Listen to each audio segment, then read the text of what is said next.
जीवन में क्रिएटिविटी कैसे लाएं? नमस्कार। हमारे जीवन में जो परिस्थितियां है वो इतनी साधारण है कि साधारण परिस्थिति में क्रिएटिव रहना हमें पसंद ही नहीं आता। हम ऐसा समझते हैं कि क्रिएटिविटी यानी कोई बहुत बड़ी चीज़ है, कोई बहुत बड़ी बात है। ऐसा समझते हैं कि कविता करना, चित्र दौड़ना या बहुत बड़ी सेलिब्रिटी हो जाना एक्टिंग के लिए मामले में या स्पोर्ट्स के मामले में, उसे हम क्रिएटिविटी समझते हैं। मगर बात यह नहीं है। बात है कि क्रिएटिविटी जो हमारे जीवन में आती है वह क्रिएटिविटी छोटी छोटी चीज़ों में आनी चाहिए। जैसे कि हम चलते हैं तो आनंद से मस्ती से चले, खाना खाए तो उसे अच्छी तरह से खाए। अभी लोग खाना डेकोरेटिव बनाते हैं और अच्छी तरह से उसे सजाते हैं, प्लेट को, डिश को, मगर शांति से खा नहीं पाते।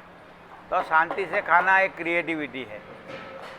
बहुत सारे घरों में मैंने देखा है कि खाते वक्त ही झगड़े करते हैं, दुखी होते हैं और पुरानी बातें निकाल लेते हैं। एक दूसरे को सुनाना, एक दूसरे का बदला लेना हर घर में होता है। तो ये शांति से खाना सीखे, प्रार्थनापूर्ण ढंग से खाना सीखे, ये भी क्रिएटिविटी है।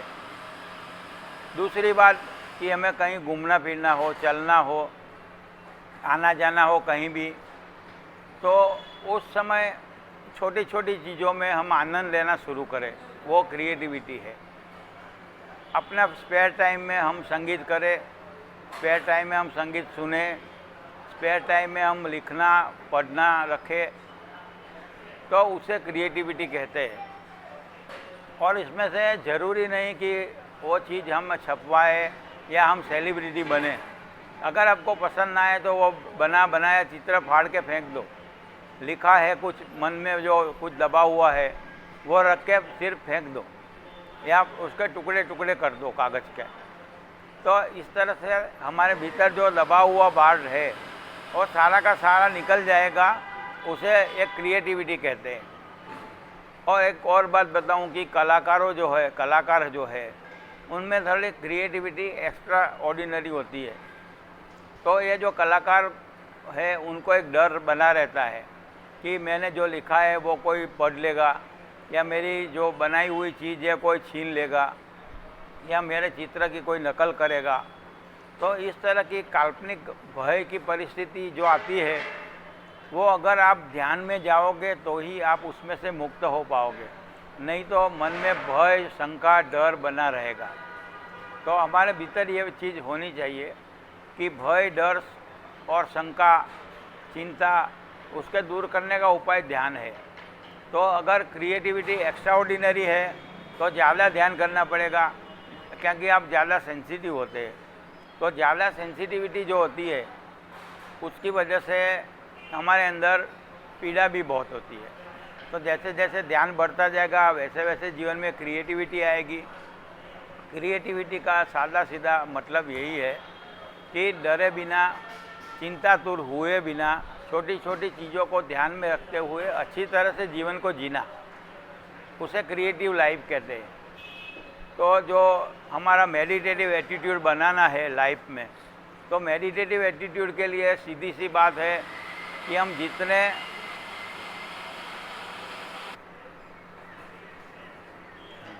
तो हमें ये चीज़ बहुत क्लियरली समझनी चाहिए कि अपना लाइफ मेडिटेटिव एटीट्यूड से जीना है, लाइफ में क्रिएटिविटी लानी है। तो छोटी छोटी चीज़ों में कैसे आनंद आए, छोटी छोटी चीज़ों में कैसे खुशी से जी सके और हमारी वजह से दूसरों के जीवन में कैसे खुशी आ सके। हम देखें कि किसी के जीवन में उदासीनता है तो उसे हंस बोल के या कुछ ऐसी बातें करके उसे खुश रखने की कोशिश करें। हमें लगा कि इसके जीवन में बहुत दुख दर्द भरा है तो हम ये कर सकते हैं कि उसको कोई जो अच्छा खाना लगता है वो खाना खिलाने की कोशिश करें। हमें लगे कि इसको बाहर घूमने जाएगा तो उसके जीवन में से टेंशन रिलैक्स होगा, तो उसके लिए भी हम प्रयास कर सकते हैं। तो सबसे ज़्यादा क्रिएटिव एटीट्यूड जो होता है वो दोस्तों में होता है। मगर हमारे भीतर ऐसा होता है कि हम दोस्तों के लिए बहुत सारा कुछ करते हैं, फैमिली के लिए कुछ करने की बात आती है तो हम अपना ब्लॉकेज ही ला देते हैं, पूर्वाग्रह ला देते हैं। ये लोग तो नहीं समझेंगे, ये तो दुखी रहेंगे। तो ऐसा नहीं होता है। हमारे अंदर जितना आनंद होगा, प्रेम होगा, उसे बांटने की कोशिश करें और फैमिली में उसे देने की कोशिश करें। भले वो कन्विंस हो ना हो, रिसीव करे ना रिसीव करे, नाराज़ ना हो, कभी नाराज़ हो भी तो भी हमें अपने भीतर जो आनंद, प्रेम, शांति मिले ध्यान से, उसे बांटना है। तो बांटना भी एक क्रिएटिविटी का ही पार्ट है।